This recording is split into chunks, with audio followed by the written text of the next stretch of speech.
आप बनी के हॉस्पिटल में मौजूद हैं। अगर हम बनी के हॉस्पिटल की बात करें तो यहाँ डॉक्टर्स की बहुत ज़्यादा कमी है। लोगों के बहुत सारे मसाइल हैं जो सिर्फ खबरों तक महदूद रहते हैं। बनी अपडेट्स, जेके टीवी, जितने भी चैनल्स हैं, लोगों के बहुत सारे मसाइल ऐसे हैं जो सिर्फ खबरों तक ही महदूद हैं, उनका हल नहीं होता। इस चीज़ को किस तरह से आपने भाईचारे की बात की, मैं आपसे जानना चाहूँगा कि बनी का इलाका जो है वो भाईचारे की एक मिसाल है। पॉलिटिशियन ने एड़ी चोटी का जोर लगा दिया इन लोगों को मजहब के नाम पर बांटने के लिए, लेकिन ये लोग बंटने के लिए क्यों नहीं है? जिस तरह से हम देख रहे हैं कि इस वक्त जम्मू कश्मीर का हर सरकारी महकमा मुलाजमीन की कमी से जूझ रहा है। अगर हम बात करें एजुकेशन डिपार्टमेंट को तो देश का मुस्तकबिल ख़तरे में है। अगर बात करें हॉस्पिटल्स की तो हॉस्पिटल्स में स्टाफ की कमी वजह से लोग मछलियों की तरह इलाज के लिए तड़प रहे। सर, मैं आपसे पूछना चाहता हूं कि एम्स या हॉस्पिटल्स की या स्कूल्स की इतनी बड़ी बड़ी बिल्डिंग्स खड़ी करना कोई बहादुरी नहीं है, उनमें स्टाफ को और उनमें निज़ाम को जो है वो कायम करना बहादुरी। ये बिल्डिंग्स जो इतने सालों से तैयार है, इनमें स्टाफ तो नहीं आया। देखिए, जब 2014 में भाजपा की सरकार आई तो उस वक्त ये कहा गया था कि एजुकेशन डिपार्टमेंट जो है वो अंधाधुंध भर्तियां की गई हैं, लेकिन आज भी एजुकेशन डिपार्टमेंट जो है वो मुलाजमीन की कमी से जूझ रहा है, जिसकी वजह से देश का मुस्तकबिल खतरे में है। 3 सालों से जो चल रहा है वो क्या चीज चल रहा है? ये जो SI के एग्जाम जो इनमें स्कैम चल रही है, क्या ये ट्रांसपेरेंसी है क्या? जब वो लोग बहुत ज्यादा क्राउड में रोड्स पर आए तब उन पर एक्शन हो, उससे पहले तो एक्शन नहीं हुआ। अरे भाई, यहाँ पर आकर इतने दूर दराज इलाके में आकर यहाँ पर ब्लड डोनेशन का कैंप लगाया। यहाँ पर हमारे नौजवान साथी बड़ी बार डिमांड करते हैं कि यहाँ पर ब्लड डोनेशन का कैंप लगाया जाए, लेकिन यहाँ पर स्टोरेज की फैसिलिटी ना होने की वजह से हमारे नौजवान ब्लड डोनेट नहीं कर पाते थे। आज हमें यहाँ पर ये सुविधा प्राप्त हुई है और हमारे नौजवान, हमारे कॉलेज के बच्चे और जो सिटीजन्स हैं सभी बढ़ चढ़ कर आगे आए हैं, उनका भी मैं धन्यवाद करता हूँ। ये यहाँ जो ब्लड कलेक्शन हो रही है, हमारे यहाँ से पेशेंट्स जाते हैं जिनको ब्लड की ज़रूरत होती है, उनको इमीडिएटली ब्लड मिलता है। और जैसा यहाँ पर बताया भी जा रहा है, मोटिवेशन भी दी जा रही है कि ये ब्लड डोनेट करने से नया ब्लड जो है वो बनना शुरू होता है और कई तरह के टेस्ट जो होते हैं, जो नॉर्मली नहीं होते हैं, वो टेस्ट कराने से हमें फ्री ऑफ कॉस्ट टेस्ट भी हो जाते हैं। तो मैं यही अपील करूँगा यहाँ बनी के हर समाज के तबके से कि ये जो ब्लड डोनेशन का कैंप लग रहा है इसमें बढ़ चढ़कर हिस्सा लें। और ये टीम जो आई है इनसे भी मैं अपील करूँगा कि यहाँ हर 2 महीने के बाद कम से कम एक ब्लड डोनेशन का कैंप लगे। और गवर्नमेंट से भी अपील करूंगा कि यहाँ पर ब्लड स्टोरेज का फैसिलिटी प्रोवाइड की जाए।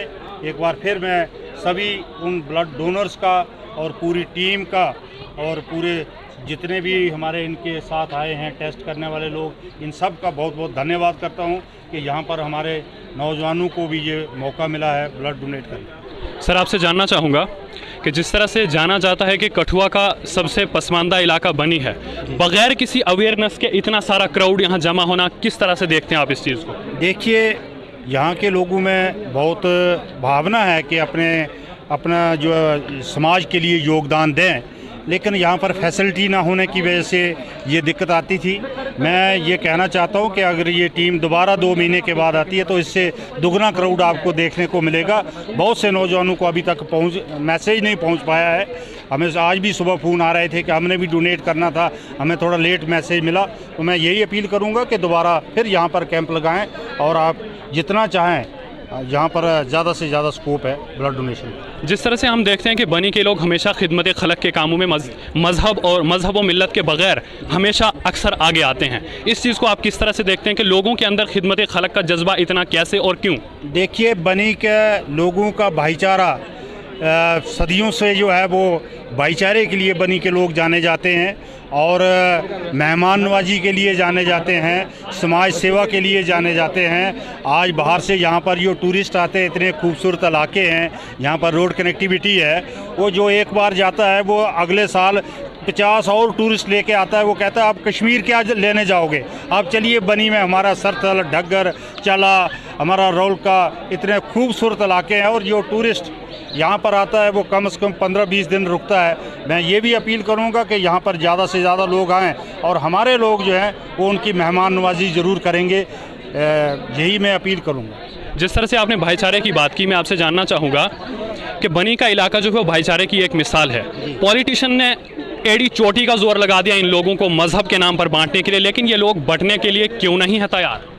देखिए, मैं आपसे ये कहूँगा कि पॉलिटिक्स बनी की नहीं, मैं यहाँ की पॉलिटिक्स की बात नहीं कर रहा, मैं पूरे इंडिया की पॉलिटिक्स की बात कर रहा हूँ। मैं वही कह रहा हूँ, बनी के लोग जो हैं वो इन चीज़ों में बिल्कुल रुचि नहीं रखते हैं। बनी की पॉलिटिक्स, बनी के लोगों को उस पॉलिटिक्स में इंटरेस्ट है जो डेवलपमेंट के साथ जुड़ी हो, जो भाईचारे के साथ जुड़ी हो। क्योंकि जब तक भाईचारा नहीं होगा, पीस नहीं होगा, तब तक डेवलपमेंट नहीं होती है। और बनी हमारा एक पसमानदा इलाका था, यहाँ के लोग चाहते हैं कि यहाँ पर डेवलपमेंट हो, और हमें खुशी है कि जिस रफ्तार से आज डेवलपमेंट यहाँ पर हो रही है, आने वाले 1-2 साल में बनी जो है वो जम्मू सूबे में टूरिज़्म का सबसे बड़ा हब बनने वाला है। इस बात की भी मैं बनी की जनता को मुबारकबाद देता हूँ। इस वक्त आप बनी के हॉस्पिटल में मौजूद हैं। अगर हम बनी के हॉस्पिटल की बात करें तो यहाँ डॉक्टर्स की बहुत ज़्यादा कमी है। देखिए, ये बात गवर्नमेंट के नोटिस में है और कुछ रैशनलाइजेशन कर भी रहे हैं, रूरल एरियाज़ में स्टाफ भेज रहे हैं। हेल्थ और एजुकेशन में 2 डिपार्टमेंट्स ऐसे हैं, यहाँ पर रूरल एरियाज़ में दिक्कत है, तो दोनों में गवर्नमेंट का फोकस है और गवर्नमेंट के नोटिस में हैं ये चीज़ें। और हम उम्मीद करते हैं कि जल्द ही यहाँ पर जितनी वैकेंसीज है ये फिलअप होंगी। कुछ पिछले दिनों डॉक्टर्स यहाँ पर पोस्ट किए गए लेकिन उन्होंने ज्वाइन नहीं किया। हम दोबारा अपील करेंगे कि दूसरे डॉक्टर्स यहाँ पर पोस्ट किए जाएँ। और दूर दराज इलाकों में यहाँ पर प्राइवेट हॉस्पिटल भी नहीं है और कोई फैसिलिटी नहीं है, सिर्फ गवर्नमेंट हॉस्पिटल के अलावा, वो भी यहाँ पर मेन हॉस्पिटल एक ही है बनी में। यहाँ पर सारी की सारी वैकेंसीज फिलअप की जाएँ। मैं भी दोबारा एलजी साहब से मिलूंगा और इस पे बात। यहाँ के लोगों के बहुत सारे मसाइल हैं जो सिर्फ खबरों तक महदूद रहते हैं। बनी अपडेट्स, जेके टीवी, जितने भी चैनल्स हैं, लोगों के बहुत सारे मसाइल ऐसे हैं जो सिर्फ खबरों तक ही महदूद हैं, उनका हल नहीं होता। इस चीज़ को किस तरह से देखिए, हर मसाइल की जो खबर लगती है, हर मसाइल का हल नहीं होता है, लेकिन खबर लगना भी ज़रूरी है। लोगों के मसाइल को गवर्नमेंट तक पहुँचाना भी ज़रूरी है। लेकिन कोई कहेगा कि खबर लगी तो मसला हल हो गया, ऐसा भी नहीं होता है। लेकिन खबर लगनी चाहिए, गवर्नमेंट के ध्यान में भी आना चाहिए, पब्लिक के ध्यान में भी आना चाहिए, और मीडिया का भी फ़र्ज बनता है कि इलाके के मसाइल को उभारें। लेकिन मीडिया का भी और पब्लिक का और पॉलिटिशियन का भी एटीट्यूड जो है वो पॉजिटिव होना चाहिए। कहीं ना कहीं कुछ लोग ऐसे भी हैं जो ब्लैकमेलिंग भी करते हैं, जो समाज को आपस में तोड़ने की बात करते हैं। उसमें मीडिया जो पॉलिटिशियन की ही बात नहीं है, कोई भी ख़राब हो सकता है, किसी भी अपने जो फ्रेटर्निटी है उसमें से कोई भी ख़राब निकल सकता है। हम यही अपील करेंगे, एक पॉजिटिव एटीट्यूड लेकर चलें और हम सब प्रयास करें कि हमारा भाईचारा भी बने रहे, हमारे इलाके की डेवलपमेंट भी हो और हमारे जो मसाइल हैं वो भी हल हों। जिस तरह से हम देख रहे हैं कि इस वक्त जम्मू कश्मीर का हर सरकारी महकमा मुलाजमीन की कमी से जूझ रहा है। अगर हम बात करें एजुकेशन डिपार्टमेंट को तो देश का मुस्तकबिल ख़तरे में है। अगर बात करें हॉस्पिटल्स की तो हॉस्पिटल्स में स्टाफ की कमी की वजह से लोग मछलियों की तरह इलाज के लिए तड़प रहे हैं। देखिए, ये बात आपने शुरू की, एक वक्त था 2014 से पहले हमारा एक मेडिकल कॉलेज था जम्मू सूबे में। आज जम्मू को एम्स मिला, आज डोडा में जीएमसी है, रजौरी में जीएमसी। सर, मैं आपसे पूछना चाहता हूं कि एम्स या हॉस्पिटल्स की या स्कूल्स की इतनी बड़ी बड़ी बिल्डिंग्स खड़ी करना कोई बहादुरी नहीं है, उनमें स्टाफ को और उनमें निज़ाम को जो हो वो कायम करना बहादुरी। मैं आपको उसी पे आ रहा हूँ। मैं बिल्डिंग्स बनेगी, इंफ्रास्ट्रक्चर बनेगा तो स्टाफ आएगा। स्टाफ तो बगैर बिल्डिंग के, ये बिल्डिंग्स जो इतने सालों से तैयार है, इनमें स्टाफ तो नहीं आया। देखिए, ये तो वार्ड है, वार्ड में तो पेशेंट रहेंगे, इसमें स्टाफ थोड़ी रहेगा। तो ये तो वार्ड की बिल्डिंग है ना, ठीक है ना। लेकिन इतना ज़रूर है कि हेल्थ और एजुकेशन में स्टाफ की कमी है। हम एलजी एडमिनिस्ट्रेशन से अपील करते हैं कि जितनी भी वैकेंट पोस्ट है उनको तो फिलअप किया जाए, लेकिन और भी रिक्वायरमेंट, जैसे पॉपुलेशन बढ़ती जाती है तो स्टाफ की रिक्वायरमेंट भी बढ़ती जाती है, नई पोस्ट भी क्रिएट किए जाएँ, उससे अनएम्प्लॉयमेंट भी ख़त्म होगी और लोगों को सुविधा भी मिलेगी। ये एक फैक्ट है कि वैकेंसीज़ हैं और जिसकी वजह से हमारा हेल्थ सेक्टर और एजुकेशन सेक्टर, पर्टिकुलरली 2 की तो मैं कहूँगा कि अर्जेंट नहीं। लेकिन जब 2014 में भाजपा की सरकार आई तो उस वक्त ये कहा गया था कि एजुकेशन डिपार्टमेंट जो है वो अंधाधुंध भर्तियां की गई हैं, लेकिन आज भी एजुकेशन डिपार्टमेंट जो है वो मुलाजमीन की कमी से जूझ रहा है, जिसकी वजह से देश का मुस्तकबिल खतरे में है। अंधाधुंध तो भर्ती किसी ने नहीं करनी चाहिए ना, कोई नॉर्म्स। लेकिन उस वक्त ये कहा गया था। नहीं, वो गलत नहीं कहा है कि नॉर्म्स के तहत हो, रिटर्न के। आपको पता है जब 14 से पहले क्या होता था, बाईवे के पॉइंट दिए जाते थे, बिल्कुल। मेरिट वो नहीं देखते थे कि कौन बच्चा पढ़ने में अच्छा है।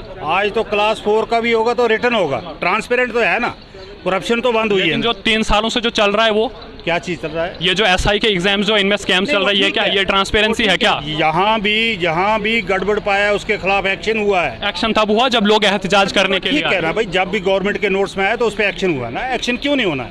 एक्शन करना चाहिए। और लेकिन जब वो लोग बहुत ज्यादा क्राउड में रोड्स पर आए तब उन पर एक्शन हो, उससे पहले तो एक्शन नहीं हुआ। अरे भाई गड़बड़ हुआ तो एक्शन हुआ। जिन्होंने गड़बड़ किया वो जेल में, आधे जेल में सड़ रहे हैं, आधे नहीं सड़ रहे हैं सर, ये नहीं, ये गलत बात है। नहीं है, नहीं है। अरे जा रहे हैं ना, नहीं है। अब आप नाम लोगे मेरे से, कौन कौन जा रहे हैं? जेल में चले गए हैं कई तो। लेकिन एसआई की रिक्रूटमेंट्स में जो हुआ, जिसमें हुआ वो गलत है और नहीं होना चाहिए। इसकी हम मुखालफत करते हैं। जो भी गलत है, जो भी करप्ट है, उसकी हम मुखालफत करते हैं। हम उसके साथ बिल्कुल नहीं। Okay sir, thank you.